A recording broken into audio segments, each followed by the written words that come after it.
কেউ একজন বলেছিল, আপনাকে ভীষণ ভালোবাসি। আমি বলেছিলাম, কেন? সে বলেছিল, আপনার চোখ দুটো সুন্দর, আপনার কণ্ঠস্বর শুনতে ভালো লাগে, খুব মিষ্টি করে কথা বলেন। আপনার ঠোঁটের নিচের কালো তিলটা দেখে যে কেউ প্রেমে পড়বে, আমিও তাই আপনাকে ভালোবাসি।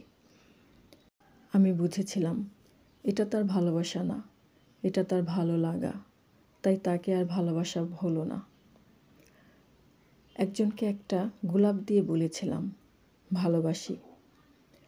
তারপর কিছুদিন পর গোলাপটা তার কাছে চাইলাম। সে বলেছিল, গোলাপটা শুকিয়ে গেছে, গন্ধহীনা হয়ে গেছে, তাই ছুঁড়ে ফেলে দিয়েছি।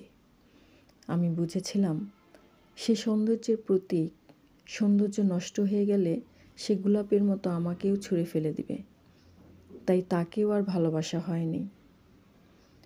আরও একজন এসেছিল। সম্পর্কের শুরুতে তার ভালোবাসা ছিল অসীম, কিন্তু কিছুদিন যেতে না যেতেই বাড়ল তার অবহেলা। আমি বুঝেছিলাম সে নতুনই মুগ্ধ, একটু পুরনো হলে তার আর আগের মতো ভালো লাগে না, তাই তাকেও আর ভালোবাসা হয়নি। জীবনে ভালোবাসা পাওয়ার অযোগ্য মানুষটাকে ভালোবাসার থেকে সারা জীবন সঠিক মানুষটার জন্য অপেক্ষা করা ভালো। সে জীবনে আসলে আপনার সৌন্দর্যকে নয়, আপনার ব্যক্তিত্বের প্রেমে পড়বে। তার কাছে আপনি কখনোই পুরাতন হবেন না।